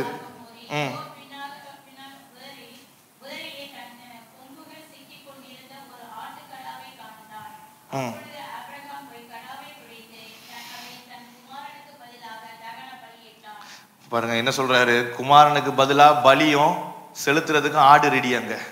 ஆடு அங்க இருக்கு. இவன் போற இடத்துக்கு கர்த்தர் போக சொல்றாரு. கர்த்தர் இவனை காப்பாத்தணும்னா காப்பாத்திட்டு அப்படியே திரும்ப அனுப்பல, பலி செலுத்தாம ஆடையும் வச்சிருக்காரு. அங்க பலி செலுத்த போக சொல்றாரு, ஆராதிக்க போக சொல்றாரு, உன் பையனை பலி செலுத்துன்றாரு. செலுத்த சொல்லிட்டு இவன் நம்பிக்கை என்ன, போனாலும் கர்த்தர் திரும்ப என்ன பண்ணிடுவாரு, ஆளை கொடுப்பாருன்ற நம்பிக்கையோட தான் இவன் போறான். ஆனா கர்த்தர் அங்க ஏற்கனவே இவன் விசுவாசத்தை பார்த்து கர்த்தர் அங்க ஆட்டையும் அனுப்பிட்டாரு. கர்த்தர் அதான் பேர் வச்சுட்டு வரான் பாருங்க, யெகோவா ஈரே, யெகோவா ஈரே என்று பேரிட்டான். அதனால கர்த்தருடைய பர்வதத்தில் பார்த்து கொள்ளப்படும் என்று இந்நாள் வரைக்கும் சொல்லப்பட்டு வருகிறது. எந்நாள் வரைக்கும், அது எழுதின நாள் வரைக்கும் பைபிளை பைபிள் இப்போ தான் ரீசெண்டாக தான் அவங்க காலகட்டத்தில் இந்த புஸ்தகங்கள்லாம் பின்னால் தான் பதிவு பண்ணுறாங்க. அதனால தான் சொல்கிறாங்க இந்நாள் வரைக்கும் சொல்லப்பட்டிருக்கிறது. அது வரைக்கும் வாய் வழி பாரம்பரியமாக தான் என்ன பண்ணுறாங்க, கடத்திக்கிட்டு வராங்க தகவலை. கடவுள் எப்படி உண்டாக்குனாரு, பூமி எப்படி இது பண்ணாருன்றதெல்லாம் வாய் வழி பாரம்பரியமாக கடத்திட்டு வராங்க. பின்னால தான் என்ன பண்ணுறாங்க, பைபிளை எழுதுறாங்க. அதனால தான் சொல்லப்பட்டிருக்கிறது இந்நாள் வரைக்கும், இன்னைக்கு வரைக்கும் அதை சொல்கிறாங்க. எழுதின காலகட்டம் போய் பாரு. ஏன்னா எழுதுறப்ப இதை எழுதாமல் விட்டா பின்னால் வர்ற சந்ததிக்கு சொல்ல முடியாதுன்ற காலம் வர்றப்ப தான் எழுதுறாங்க. பாருங்க, மத்தேயு, மார்க்கு, லூக்கா, யோவான், அந்த நற்செய்தி பகுதிகள் இருக்கு பார்த்தீங்களா, இந்த நாளை கூட பின்னால தான் எழுதுனாங்கன்றாங்க. 90வது வருஷத்துல எழுதப்பட்டது எதுன்னா பவுல் எழுதின நிருபம். எப்ப எழுதுறாங்கன்னா இதுக்கு மேல என்ன பண்ண முடியாது, நம்ம சொல்லாம இருக்கு, நம்ம சொல்லி கடத்த முடியாது. இவங்க பேதுரு, மத்தேயு இவங்கெல்லாம் என்ன பண்ண போறாங்க, வயசாகி போச்சு. இவங்க தான் பார்த்த சாட்சிகள். இப்ப இதை பதிவு பண்ணி வைக்கணும்ன்ற காலகட்டம் வர்றப்பதான் அதை எழுதுறாங்க. அந்த மாதிரி தான் இதுவும். அதான் சொல்றாங்க இன்னைக்கு வரைக்கும் சொல்லப்பட்டிருக்கிறது எது, ஆபிரகாம் பலியிடப்பட்ட இடம், யெகோவா ஈரே, கர்த்தருடைய பர்வதத்துல எல்லாம் பார்த்து கொள்ளப்படும் இன்னைக்கு வரைக்கும் சொல்லப்பட்டிருக்குது. போய் வேணும்னா பார்த்துக்கோங்கன்றாங்க. அதுதான் அர்த்தம். அப்ப என்ன சொல்ல வராங்கன்னா, கீழ்படுகிறது கண்ணுக்கு முன்னால பார்வை இல்லைன்னா கூட, நம்புறதுக்கு ஏதுவான காரியம் ஒண்ணுமே இல்லைன்னா கூட, கர்த்தருக்கு மேல விசுவாசம் வச்சு ஒரு மனுஷன் எப்படி இருக்கணும், கீழ்ப்படிய வேண்டும். அதுதான் ரொம்ப முக்கியன்றாங்க. அதுதான் இவங்க இஸ்ரவேல் மக்கள் பண்றது, கண்ணுக்கு முன்னால பாக்குறப்ப கீழ்ப்படுகிறது. ஆனா கடவுள் விரும்புகிற கீழ்ப்படிதல் என்னன்னா, ஒண்ணு கண்ணு பார்க்கவே இல்லை, நல்ல காரியங்கள் நடக்கும்ன்ற வெளிச்சமே இல்லை, என்ன சொல்றது, அதுக்கு உண்டான சூழ்நிலையே இல்லை, ஒண்ணுமே இல்லை.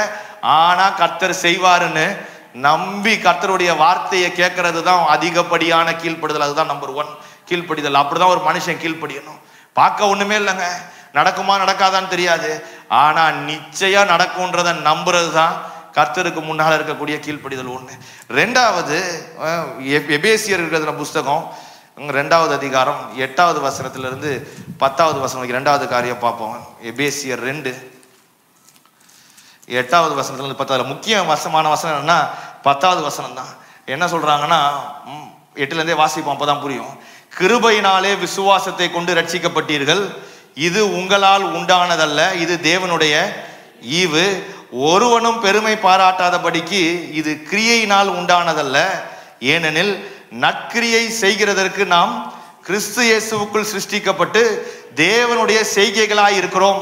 அவைகளில் நாம் நடக்கும்படி அவர் முன்னதாக அவைகளை ஆயத்தம் பண்ணி இருக்கிறார். என்ன சொல்றாங்க, இயேசு கிறிஸ்துவினுடைய செய்கைகளாய் இருக்கிறோமா. பாருங்க, நம்ம கடவுளுக்குள்ள கீழ்ப்படுகிறப்ப நம்ம யாரு, we are actions of God. கடவுளுடைய செயல். கடவுள் ஒரு செயல் செய்யணும்னு நினைக்கிறாருன்னா அதை யாரை வச்சு செய்யறாரு, நம்மளை வச்சுதான் செய்யறாரு, கிறிஸ்தவங்களை வச்சுதான் செய்யறாரு. அதனாலதான் சொல்றோம், பிரசங்கம் பண்றப்ப இந்த வெற்றியாளர்ன்ற தலைப்பு உங்களை மட்டும் வெற்றி ஆக்குறது இல்ல, உங்களை வச்சு உங்களை சுற்றி இருக்கிறவங்களை என்ன பண்ணுது, வெற்றி ஆக்குது. இங்க முன்னால மண்ணு கொட்டி அங்க பைக்கு கார்லாம் விடணும்னு அதை செய்யணும்னு பாக்குறோம். அதை என்ன பண்றது இல்ல, நம்ம மட்டும்தான் யூஸ் பண்ணணும்னு நினைக்கிறது இல்லை. என்ன சொல்றோம், எல்லாம் யாருனாலும் விட்டுக்கோங்க, ஞாயிற்றுக்கிழமானா விலக்கி விட்டுருங்கன்னு சொல்றோம் பார்த்தீங்களா. அந்த மாதிரி தான் நம்ம ஏதோ ஒன்று செஞ்சா அது நமக்கு மட்டும் பயன் இல்லை, 4 பேருக்கு சேர்ந்து பயன் அடையணும். பாருங்க, சபை செய்யறப்ப சபை அப்படிதான், அந்த பார்வையில தான் சபை பார்க்குது. சபை அப்படிதான் பார்க்கணும். அப்போ ஒரு கிறிஸ்தவன் எப்படிதான் பார்க்கணும், ஒரு காரியம் கடவுள் நம்மளை வச்சு செய்ய வைக்கிறாருன்னா அது நமக்கு மட்டும் இல்லை.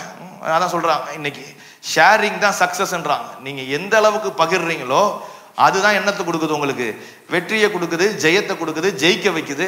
நான் எதையுமே பகிர்ந்து கொடுக்க மாட்டேங்க, நான் எதையுமே ஷேர் பண்ண மாட்டேன், எனக்கு தெரிஞ்சதையும் ஷேர் பண்ண மாட்டேன், நான் எதையுமே பகிர்ந்து கொடுக்க மாட்டேன்னா அவங்க ஆளுங்க என்ன ஆயிடுறாங்க, சுருங்கிடுறாங்க. பாருங்க, இன்னைக்கு இந்த யூடியூப், இன்ஸ்டாகிராம்லாம் எடுத்து பாருங்க, தனக்கு தெரிஞ்சதை சொல்லி சொல்லி என்ன பண்றாங்க ஆளுங்க, காசு சம்பாதிக்கிறாங்க.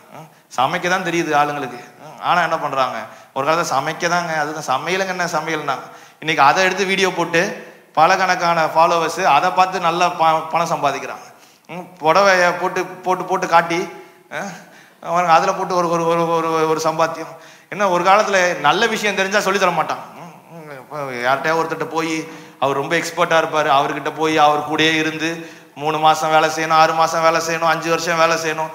அப்படி செஞ்சா கூட ஒரு நுணுக்கத்தில் என்ன பண்ண மாட்டாரு, சொல்லியே தர மாட்டாங்க. வியாபார நுணுக்கமா இருக்கட்டும், அவங்க வேலையில நுணுக்கமா இருக்கட்டும், தொழிலா இருக்கட்டும், சொல்லியே கொடுக்க மாட்டாங்க. ஏன்னா சொல்லி கொடுத்துட்டா என்ன ஆயிருது, ஐயோ நம்மளை விட அவன் பெரிய ஆள் ஆயிடுவான், எக்ஸ்பர்ட் ஆயிடுவான்ற அந்த அச்சம் ஒரு காலத்துல இருந்தது, ஒரு 40 30 40 வருஷத்துக்கு முன்னால. இன்னைக்கும் கொஞ்சம் கொஞ்சம் அங்க இருக்கு. ஆனா இன்னைக்கு அப்படி இல்லை. இன்னைக்கு என்ன பண்றாங்க, தாங்களுக்கு தெரிஞ்சதெல்லாம் சொல்லி பணம் பண்ற வேலையில இறங்கிட்டாங்க ஆளுங்க. அதுக்கு லட்சக்கணக்கான ஃபாலோவர்ஸ் அவங்களுக்கு. அதை வீடியோ போட்டா ஆளுங்க ஓடி வந்து பாக்குறாங்க என்ன போட்டிருக்காங்க இன்னைக்கு என்ன செய்யறாங்க. இவங்களுக்கு ஏதாவது வேணும்னா கூட உடனே தட்டுறாங்க.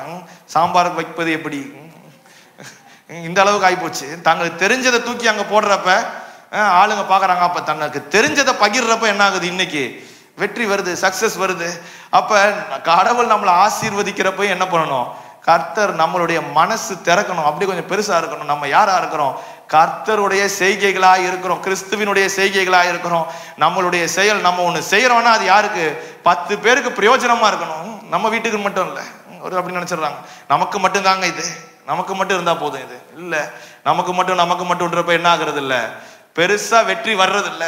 அப்ப கடவுளை நோக்கி ஒரு மனுஷன் கர்த்தர் சொல்ற வார்த்தைக்கு எதுக்கு கீழ்ப்படியணும்ன்றாங்கன்னா, இந்த பகுதியை வச்சு சொல்றப்ப நாம் கிறிஸ்துவினுடைய செய்கைகளாய் இருக்கிறோம். அதனாலதான் ஒரு மனுஷன் கீழ்ப்படிஞ்சு கிறிஸ்துவை இந்த ஊருக்கு பிரதிபலிக்கணும். கிறிஸ்து, அதுதான் கிறிஸ்துவனுடைய வேலை. அதான் 8வது வசனம் சொல்லுது பாருங்க, எப்படி கிருபையினாலே விசுவாசத்தை கொண்டு ரட்சிக்கப்பட்டிருக்கிறோம். கிறிஸ்துவை கொண்டு விசுவாசத்தினால, கிருபையினாலே நாம் விசுவாசத்தினால ரட்சிக்கப்பட்டிருக்கிறோம். கிருபை கிறிஸ்து தான். அதனால கிருபையினாலே விசுவாசத்தை கொண்டு ரட்சிக்கப்பட்டிருக்கிறோம். இது உங்களால் உண்டானதல்ல, இது தேவனுடைய ஈவு. தேவன் தான் கொடுத்திருக்கிறாரு, இது அவருடைய ஈவு. 9வது வசனம், ஒருவனும் பெருமை பாராட்டாதபடிக்கு இது கிரியையினால் உண்டானதல்ல. யாரும் பெருசா சொல்ல முடியாது, நான் ரட்சிக்கப்பட்டிருக்கிறது நான் தாங்க பண்ணிட்டேன் அப்படிலாம் ஒண்ணு யாரும் சொல்ல முடியாது. நான் கீழ்படுகிறேங்க, அது என்னுடைய சுயங்க அப்படின்னு சொல்ல முடியாது. இதெல்லாம் என்னவால வந்திருக்குதான், புதிய ஏற்பாட்டுல சொல்றப்ப கிருபையினால ரட்சிக்கப்பட்டிருக்கு. கிருபையினால் விசுவாசத்தை கொண்டு ரட்சிக்கப்பட்டிருக்கிறீர்கள். பாருங்க, ஒரு பிள்ளை நல்ல விதத்துல வளருதுன்னா கடவுளுடைய கிருபை இருக்கு, கீழ்படியுது. ஒரு குடும்பம் நல்லா ஆகுதுன்னா அந்த குடும்பத்துக்குள்ள யார் இருக்கா, கர்த்தர் இருக்காரு, கடவுளுடைய கிருபை இருக்கு. அதனாலதான் அந்த குடும்பம் என்ன ஆகுது, ஃபிளரிஷ் ஆகுது, செழிப்பாகுது, ஆசீர்வாதம் ஆகுது. சும்மா அப்படியே ஆகுறது இல்லை. ஒரு சில நேரத்தில் அப்படி நினைச்சிடறாங்க, நம்ம பல நம்ம பண்றோம். இல்ல, நம்ம பண்ணவே இல்லை, கர்த்தர் தான் பண்றாரு. அதான் சொல்ல 9வது வசனம் சொல்லுது பாருங்க, ஒருவனும் பெருமை பாராட்டாதபடிக்கு இது கிரியையினாலே உண்டானதல்ல. நம்ம கிரியையினாலே இது உண்டாகல, நம்மளுடைய சுயத்தினாலே இது உண்டாகல. ஆபிரகாம் கூட சொல்ல முடியாது, நான் பெருசா விசுவாசிச்சுட்டேங்க, நான் பெருசா பார்த்து என்ன பண்ணிட்டேன், நான் அப்படியே கடவுளை நம்பிட்டேன், அப்படியே கீழ்ப்படிஞ்சிட்டேன். ஏன் கீழ்ப்படிதல் தான் பாருங்க, இது ரொம்ப முக்கியமான பகுதி 2வது. அதனாலதான் இதை எடுத்து கீழ்ப்படிதல்ல ஒண்ணு ஆபிரகாம் பத்தி காட்டினேன், பார்க்காதப்பயே நம்பணும்னு. நம்புனதுக்கு அப்புறம் என்ன மனநிலை வரணும்ன்றதுதான் இந்த 2வது பகுதி. நம்புனதுக்கு அப்புறம் எப்படி இருக்கணும், ஏன்னா நான் கொஞ்சம் நம்பி காரியங்கள் நடக்க ஆரம்பிச்சதுக்கு அப்புறம் அப்படியே சுயம் என்ன பண்ணுது, பிசாசு சொன்ன பார்த்தீங்களா, நல்லதை விதைக்கிறப்ப களை எப்படி முளைக்குதோ அந்த மாதிரி நல்லது வர்றப்ப என்ன ஆகுது, பிசாசு வந்துடுறான் ஜம்முன்னு. ஏதேன் தோட்டத்துல உண்டாக்கி ஆதாம ஏவாளையும் கொண்டு போய் விடுறாரு. இவனுக்கு அங்க என்ன வேலை யோசிச்சு பாத்தீங்களா, இவனுக்கு என்ன வேலை, இவனை கொண்டு போய் இவனை அங்க விட்டாரா, விடவே இல்லை. இவன் மேலாந்து தள்ளப்பட்ட ஆளு, இவன் நேரம் அங்க போறான், பாம்பு மாதிரி போறான், நுழைஞ்சு கிழஞ்சு உள்ள போய் அந்த அம்மாட்ட போய் பேசிட்டு இருக்கான். யோசிச்சு பாருங்க. அப்ப பிசாசு நல்லது ஒரு இடத்துல இருக்குதுன்னா யாரு வந்துடுறா, பிசாசு நிச்சயம் வந்துடுறான். அந்த மாதிரி வாழ்க்கை கொஞ்சம் அப்படியே டேக் ஆஃப் ஆகிறப்ப ஆளுங்களுடைய என்ன ஆயிருது, அப்படியே மனசே மாறிடுது. சொல்ல கேட்டிருக்கிறேன் பாருங்க, ஆரம்பத்துல என்ன கஷ்டப்பட்டாரு தெரியுமா, எப்படி இருந்தாரு, இன்னைக்கு கொஞ்சம் அப்படி ஆயிட்டாரு, நம்மளெல்லாம் பார்க்க மாட்டாருங்க. ஏன்னா அவருக்கு என்ன வந்துருச்சு, பழசெல்லாம் மறந்தாச்சு, நம்ம என்ன நிலையில இருந்தோம்னு தெரியல, நம்ம அவங்க தான் நாங்க தான்ன்ற மாதிரி அந்த மனநிலை வந்துருச்சு.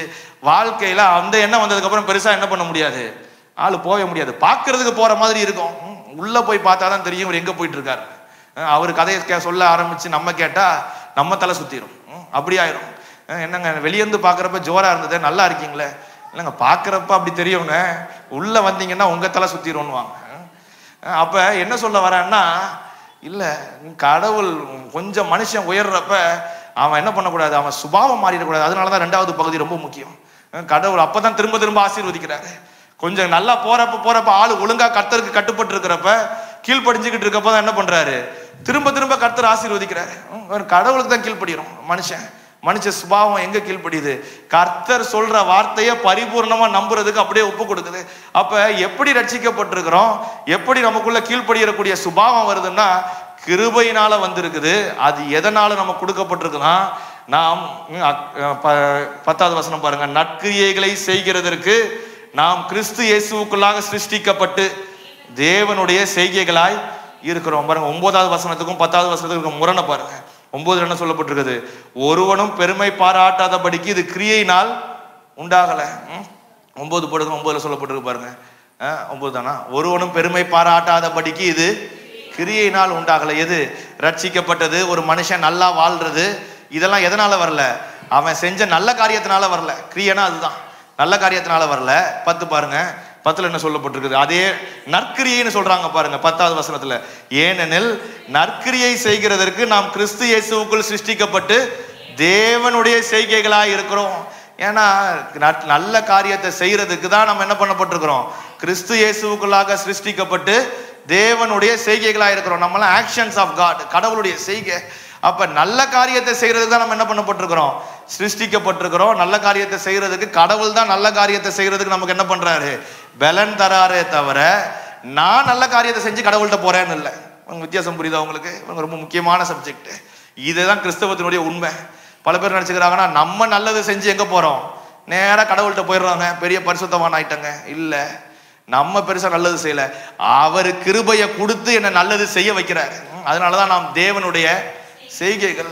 அப்படி செய்யறப்பதான் கீழ்ப்படிதல், கடவுளுக்கு கட்டுப்பட்டு இருக்கிறப்ப வெற்றி தேடி வருது, சும்மா வரல. அப்பதான் வெற்றி வருது. பார்க்காதப்பயே நம்புறோம், காணக்கூடாதப்ப நம்புறோம்.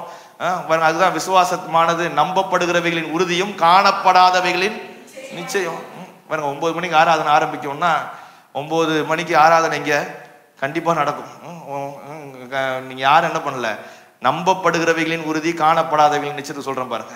9 மணிக்கு ஆராதனைன்னா நம்பப்படுகிறவைகளின் உறுதி என்ன? 9 மணிக்கு ஆராதனைனா 9 மணிக்கு ஆராதனை இங்க நடக்கும், ஆரம்பிக்கும். 9:15 வந்தா, 9:20 வந்தா, 9:30 வந்தா, 9:45 வந்தா என்ன போயிட்டு இருக்கோம்னு தெரியும். அறிவு போகும், இல்லைன்னா பிரசங்கம் ஆரம்பிச்சிருக்கோம். அப்படியே வருவீங்க, இங்க அதுதான் போயிட்டு இருக்கும். நான் இல்லைன்னா கூட இங்க யாராவது ஒருத்தர் என்ன பண்ணுவாரு? நடத்துவாரு. காணப்படாதவைகளின் நிச்சயம் என்ன? அதுதான் சொல்றாங்களே எபிரேயர் 11:1. காணப்படாதவைகளின் நிச்சயம் என்னன்னா, நேத்தே என்ன பண்ணிருக்கிறாங்க? செய்ய வேண்டிய வேலையெல்லாம் செஞ்சாங்க, பிராக்டிஸ் பண்ணணும்னா அதை பண்ணியிருக்கிறாங்க. இல்லை காலையில பிராக்டிஸ் நடந்திருக்கு, சேரை போட்டிருக்கு, மாப் போட்டிருக்கு, எல்லாம் இடத்த சுத்தம் பண்ணியிருக்குது, 8:45 ஏசியும் போட்டிருக்குது, எல்லாம் பக்காவா ரெடி ஆயிருக்குது. எது அதை நீங்க பார்க்கல. காலையில ஏசி போட்டாங்களான்னு குளிக்கிறதுக்கு முன்னால நீங்க யாரும் பார்த்துட்டு போல, இல்லைன்னா எல்லாம் பாஸ்ட் வந்துட்டாரான்னு சட்டையை மாட்டுறதுக்கு மேலே இருக்கும் பார்த்துருவோம். அப்படிலாம் யாரும் வரல. எல்லாம் வீட்டில இருந்து டான்னு 9 மணிக்கு வருவோன்ட்டு வரீங்க. வந்தா இங்க என்ன போயிட்டு இருக்குது? பாஸ்ட் வந்துட்டாரு, ஆராதனை நடக்குது, ஏசி போட்டிருக்குது, ஆளுங்க இருக்காங்க, எல்லாம் நடந்துட்டு இருக்குது. அப்ப காணப்படாதவைகளை நிச்சயம் என்னன்னா, நீங்க பார்க்கல, இங்க வேலை நடக்குது. அப்ப நீங்க பாத்தீங்கன்னா அப்படியே நடக்கிற மாதிரி இருக்கு. அப்போ ஒரு மனுஷன் நீங்க எது கட்டுப்பட்டு இருக்கிறீங்க? 9 மணி கோயில்னா எப்ப போனா இருக்கும்னு கட்டுப்பட்டு வரீங்க, பார்த்தா அப்படி நடக்குது. அந்த மாதிரி கர்த்தருடைய வார்த்தை, அவருடைய வார்த்தையில கட்டுப்பட்டு கர்த்தருக்கு மேல கட்டுப்பட்டீங்கன்னா, எப்படி இவங்க யோர்தானை தாண்டி ஜெயித்தார்களோ அப்படி நீங்களும் ஜெயிப்பீர்கள். ஜெயம் உண்டாகும், நிச்சயம் வரும், அதிகப்படியா வரும். கோயிலுக்கு பாக்குறப்ப கோயில் போற மாதிரி ஜெயமும் என்ன வரும் வாழ்க்கையில தானா நடக்கும். பாருங்க, கோயிலே நடக்குதுன்னா கர்த்தர் கொடுத்திருக்கிற ஆசீர்வாதம், கர்த்தர் கொடுத்திருக்கிற நன்மை, கர்த்தர் கொடுத்திருக்கிற கிருபை வாழ்க்கையில வேலை செய்யாம போயிடும் நினைக்கிறீங்களா? இல்ல. அப்ப விசுவாசிக்கிறது ஒரு மனுஷன் எப்படி விசுவாசிக்கணுமா? காணப்படாதப்பயே விசுவாசிக்கணும். காரியங்கள் கண்ணுக்கு எதுவும் தெரியலங்க வாழ்க்கையில முன்னேறதுக்கு, அப்ப விசுவாசிக்கணும். 1. 2வது, விசுவாசிச்சதுக்கு அப்புறம் அவன் நினைக்கணும், இது நான் நற்கிரியைகளை செய்கிறதற்கு 10வது வசனம் பாருங்க, எபேசியர் 2:10. செய்கிறதற்கு நாம் கிறிஸ்து இயேசுவுக்குள் சிருஷ்டிக்கப்பட்டு தேவனுடைய செய்கைகளாய் இருக்கிறோம், அவைகளில் நாம் நடக்கும்படி அவர் முன்னதாக அவைகளை ஆயத்தம் பண்ணிருக்காரு. நான் நடக்கும்படி என்ன ஆயத்தம் பண்ணி வச்சிருக்கிறாரு. அதனால அவரு தான் என்ன பண்றாரு? நடத்துறாரு, வாழ வைக்கிறாரு, கட்டுப்பட்டு இருக்க வைக்கிறாரு. அவருக்குள்ள நான் கட்டுப்பட்டு இருக்கிறப்ப என்னை வெற்றி பெறவும் வைக்கிறாரு. அதுதான் யோசுவா 3 சொல்றது அப்படியே கேட்டு நடக்கிறாங்க. பின்னால ஒன்னும் பெருசா பேசல. கடவுள் என்னங்க யோர்தான் எப்படிங்க நிக்கும்? அது அறுப்பு காலமாச்சே, அது சொல்லிட்டு பாருங்க வசனம். தண்ணி வேகமா ஓடும், இப்ப எப்படிங்க தாண்டது? பேச்சே இல்லை. கம்முன்னு சொல்றத அப்படியே கேட்டு பின்னால போறாங்க. அந்த மாதிரி கர்த்தர் சொல்றத என்ன பண்ணணும்?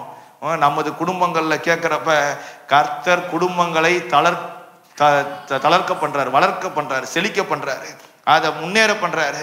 கர்த்தர் சொல்றத அப்படியே கேட்கணும். எக்ஸாக்டா பாக்குறதுக்கு இருக்குது, பாக்குறதுக்கு இல்ல, நம்புறதுக்கு ஏதுவா ஏதோ இருக்கு, நம்புறதுக்கு ஏதுவா இல்ல. எந்த சூழ்நிலையா இருந்தாலும் கர்த்தர் அப்படியே கண்மூடித்தனமாக ஒரு கிறிஸ்தவன் நம்பணும் பாருங்க. அப்படி நம்புறப்ப கர்த்தர் ஒரு கிறிஸ்தவனை தோக்குறதுக்கு விடவே மாட்டார். அப்படி தோக்க விட்டாருன்னா பைபிளும் சபையும் கிறிஸ்தவமும் என்ன இல்லை, அவசியமே இல்லை. அவங்க இஸ்ரவேல் மக்கள் எங்கேயா தோத்தாங்களா? எங்கேயுமே தோக்கலை. கடவுளை விட்டு தூரம் போனப்ப வேணா தோத்துருப்பாங்க. நல்லா பாருங்க, கடவுளை விட்டு எங்க எப்பெல்லாம் தூரம் போனாங்களோ அப்பெல்லாம் தோத்துட்டாங்க.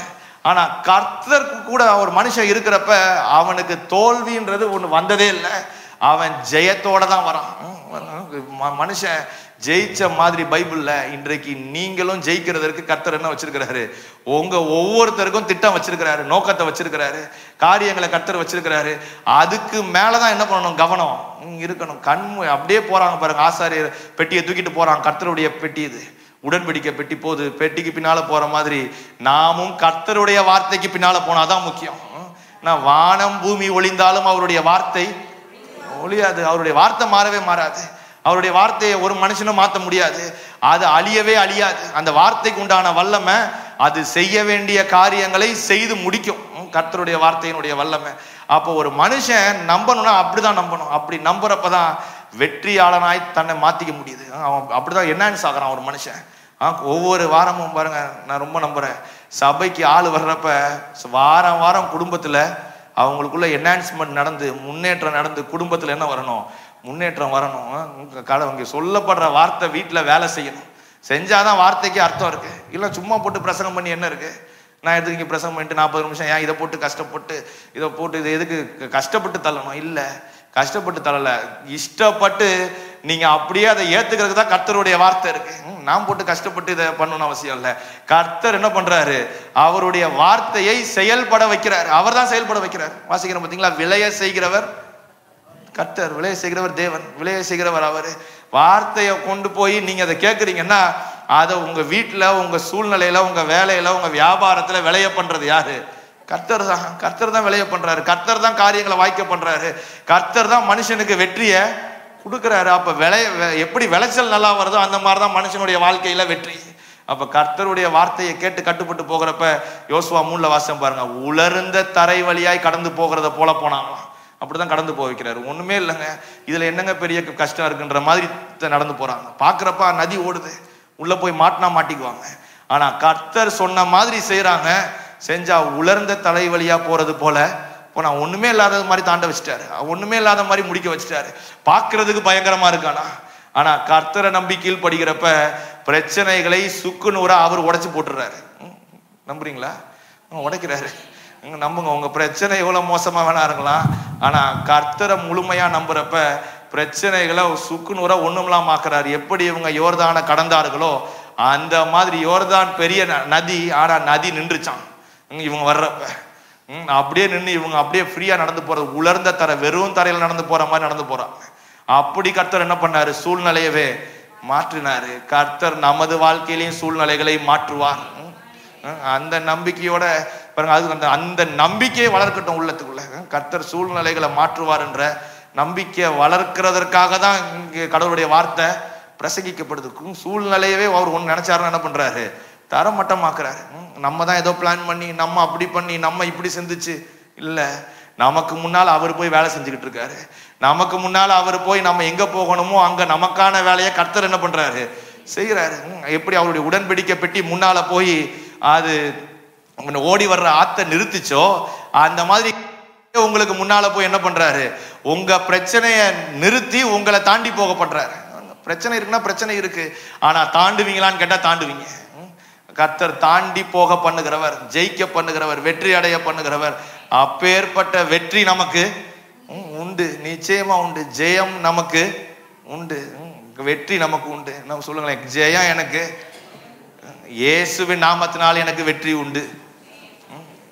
இயேசுவின் நாமத்தினால எனக்கு வெற்றி உண்டு, ஜெயம் உண்டு, முன்னேற்றம் உண்டு, ஆசீர்வாதம் உண்டு. அப்படியே வீட்டுல போய் வாசிச்சு பாருங்க, இஸ்ரவேல் மக்கள் உலர்ந்த தலைவரியா போனாங்களாம். நான் அதே மாதிரி நீங்களும் உங்க பிரச்சனைகளை உலர்ந்த தரையை போல் கடப்பீர்கள். அப்படியாக கர்த்தர் மாற்றி நம்மை ஆசீர்வாதம்